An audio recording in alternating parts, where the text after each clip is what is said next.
आजमगढ़ के रानी की सराय बाजार में समाजवादी पार्टी का पीडीए बूथ पंचायत प्रशिक्षण कार्यक्रम का आयोजन किया गया। मुख्य अतिथि के तौर पर मौजूद समाजवादी पार्टी के पिछड़ा प्रकोष्ठ के प्रदेश अध्यक्ष डॉक्टर राजपाल कश्यप ने कार्यक्रम में बीजेपी की केंद्र व राज्य की सरकार पर जमकर निशाना साधा और कहा कि पीडीए ही एनडीए को हराएगा। डॉक्टर राजपाल कश्यप ने बीजेपी सरकार पर हर मोर्चे पर फेल होने का आरोप लगाया और कहा कि पिछड़े दलितों, अल्पसंख्यकों, आदिवासियों का अधिकार छीना जा रहा है। युवाओं को नौकरी नहीं दी जा रही। प्रतिवर्ष 2 करोड़ रोजगार देने का वादा किया था, लेकिन हर वर्ष 2 करोड़ बेरोजगार हो रहे हैं। महंगाई चरम सीमा पर है। कानून व्यवस्था फेल है। महिला बेटी सुरक्षित नहीं। पिछड़े दलितों को सपा सरकार में जो सम्मान दिलाने का काम हो रहा था, वो बीजेपी सरकार ने बंद कर दिया है। एनडीए के सहयोगी ओम प्रकाश राजभर कभी राजभरों के हक की बात नहीं करते। उनके आरक्षण को लेकर मुद्दा नहीं बनाते। उनको अपने लड़कों को सांसद विधायक बनाना है, टिकट दिलवाना है। यही हाल संजय निषाद का भी है। अपने पार्टी के वो खुद अध्यक्ष हैं। अपने एक लड़के को विधायक बनाया, एक लड़के को सांसद बनाया, एक अन्य लड़के को विधायक बनाना चाह रहे हैं। सुनते हैं डॉक्टर राजपाल निषाद ने क्या कुछ कहा। आजमगढ़ से कृपाल सिंह की रिपोर्ट। समाजवादी पार्टी के राष्ट्रीय अध्यक्ष माननीय श्री अखिलेश यादव जी के निर्देश पे और आह्वान पे पूरे प्रदेश में पीडीए पंचायतों का आयोजन समाजवादी पार्टी पिछड़ा वर्ग प्रकोष्ठ कर रहा है और अभी प्रतापगढ़ में किया है, मऊ में किया है और आज आजमगढ़ में है। और ये पीडीए पंचायत अभी आजमगढ़ में हो रही है। उसके बाद में ये प्रत्येक विधानसभा, ब्लॉक और बूथों तक पीडीए पंचायत होगी। पीडीए ही एनडीए को उखाड़ फेंकने का काम करेगा और बीजेपी की 17 वर्ष की सरकार ने 10 वर्ष का केंद्र का कार्यकाल और 7 वर्ष का उत्तर प्रदेश का कार्यकाल, ये अपनी नाकाम रहे, हर मोर्चे पे नाकाम रहे। उन्होंने ना जाति जनगणना कराई, ना 2 करोड़ नौकरी का वादा किया था, ना नौकरियां दी। किसान की आय दुगनी करने का वादा किया था, वो भी नहीं किया। आरक्षण खत्म कर रहे हैं निजीकरण करके। प्रत्येक वर्ष 2 करोड़ इन्होंने बेरोजगार करने का काम किया है। हम लोग गांव-गांव जाएंगे और जनता को बताएंगे महंगाई चरम सीमा पे है, बेरोजगारी चरम सीमा पे है, कानून व्यवस्था ध्वस्त है, बहन बेटियां सुरक्षित नहीं। बीजेपी के अपनी सारी नाकामी छुपाने के लिए भगवान राम का सहारा ले रहे हैं और भगवान राम भी अब इनको बख्शने वाले नहीं हैं, क्योंकि इन्होंने भगवान राम की भी जमीनों के खरीद फरोख्त में घोटाला किया, चंदे में घोटाला किया।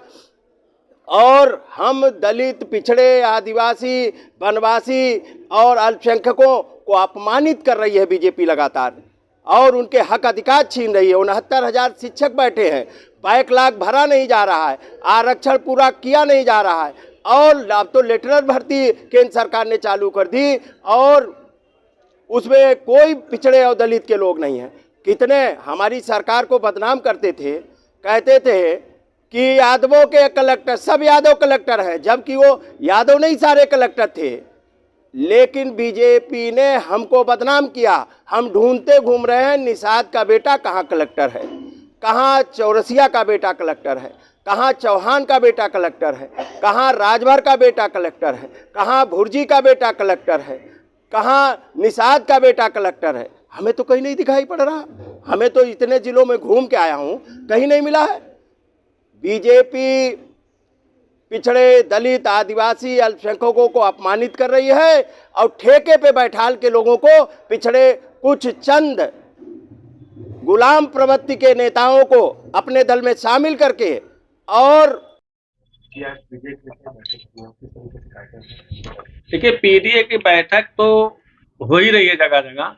ये मेन समाजवादी पार्टी के पिछड़ा प्रकोष्ठ के प्रदेश अध्यक्ष डॉक्टर राजपाल कश्यप जी आए हैं। ये मोस्ट बैकवर्ड की एक मीटिंग है। एक समझ लीजिए कि अन्य जात के लोग नहीं है, इसमें सिर्फ मोस्ट बैकवर्ड के लोग आए हैं।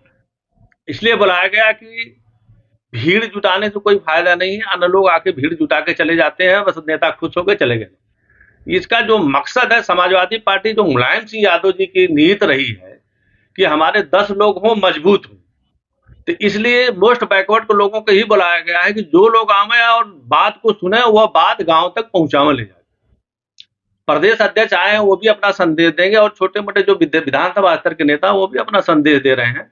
मेन मकसद है समाजवादी पार्टी के लोग पीडीए में है, समाजवादी पार्टी को मजबूत करके पीडीए को मजबूत करें और प्रत्याशी को जिताने का काम करें। क्या संदेश है इस कार्यक्रम के माध्यम से ये है कि मोस्ट बैकवर्ड जो आया है, मोस्ट बैकवर्ड के प्रदेश अध्यक्ष भी हैं, वह ये बताना चाहते हैं कि 15% बीजेपी के वोट होके वो सरकार में आ रहे हैं, मोस्ट बैकवर्ड को लेके वो सरकार में आते हैं। तो इस मोस्ट बैकवर्ड के लोगों को अब तक जो गुमराह की थी बीजेपी, वह इन लोगों को बताएंगे कि आपका उसमें हित नहीं है, वहां आपको कुछ भला होने वाला नहीं है। आप समाजवादी सोच के हैं, आप समाजवादी में आइए और पीडीए के साथ होके अपनी सरकार बनाइए, अपने अधिकार की बात कहिए और अपने अधिकार को लीजिए, क्योंकि वहां सिर्फ वोट लिया जाता, अधिकार नहीं दिया जाता। मोस्ट बैकवर्ड के लोगों को कहाँ पोस्टिंग है, कौन दरोगा है, कौन सिपाही है, कौन कलेक्टर है, कौन जो है एसपी है, कुछ नहीं है। सिर्फ अब देखिए इस मुल्क में ये लोग कहते हैं कि 130 करोड़ की जनसंख्या है हमारे देश की, और ये लोग कहते हैं कि हम विकसित भारत बना दिए। विकसित भारत कैसे हो गया? आप ही कह रहे हैं कि 130 करोड़ में हम 84 करोड़ लोगों को गल्ला बांट रहे हैं। तो जब 84 करोड़ लोग गरीब हैं तो विकसित भारत कैसे हुआ? नहीं ना हुआ। तो आप एक बात कहिए कि विकसित भारत बना लिए, या तो हमारे यहाँ गरीब है। ये बहुत मोटी बात है कि 84 करोड़ लोगों को आप फ्री गल्ला दे रहे हैं, तो इसका मतलब हमारा भारत गरीब है, हमारे भारत के लोग गरीब हैं।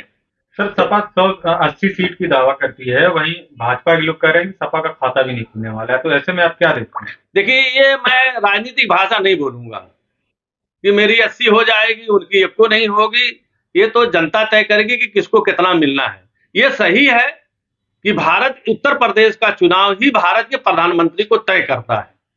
अब मेहनत करके मुंह से बोलने से नहीं होगा, मेहनत करें, गांव तक जाएं, लोगों की झुग्गी झोपड़ी तक जाएं।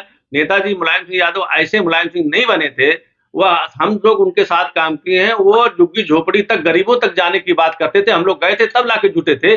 आज वही स्थिति फिर आके खड़ी हो गई है। समाजवादी और पीडीए के लोगों को गरीब की झोपड़ी तक जाना पड़ेगा, तब जाके आपके साथ वो खड़े होंगे। सपा के 10 विधायक हैं आजमगढ़ में, यहाँ के सांसद है देश लाल यादव निरहुआ, वो कहते हैं कि जो विधायक हैं वो निष्क्रिय लोग हैं, कहीं मैदान में नहीं आते, कहीं दिखते नहीं है, काम नहीं करते। आजमगढ़ का विकास इसी वजह से रुका हुआ है। देखिए, मैं भी 32 साल से राजनीति में हूँ। दिनेश लाल निरहु विधायक सांसद जरूर हो गए हैं, लेकिन हमारे सामने ही वो मंच पे गाना वाना गाते थे, कलाकार थे, कलाकार के हम लोग सम्मान करते थे। और विधायक 10 आजमगढ़ में है। आपको भी पता है, आप लोग पत्रकारिता में हैं, विकास जब तक सत्ता नहीं होती विकास नहीं होता। यहाँ विपक्ष का 10 विधायक हैं, सरकार नहीं है, तो कहाँ से ये विकास कर पाएंगे? जब अखिलेश यादव की सरकार थी, यही विधायक जो है 9 विधायक थे, इन लोगों ने आजमगढ़ में विकास किया है। आप लोग आजमगढ़ के हैं, आजमगढ़ के विकास से छुपा नहीं है कि समाजवादी पार्टी में क्या हुआ है। अब दिनेश भाई बोलते हैं, बोलने से ज्यादा काम करके दिखाते तो लोग बोलते तो अच्छा लगता। दिनेश भाई के बोलने से और विधायक के बोलने से नहीं होगा, जनता के बोलने से होगा। भाजपा जो है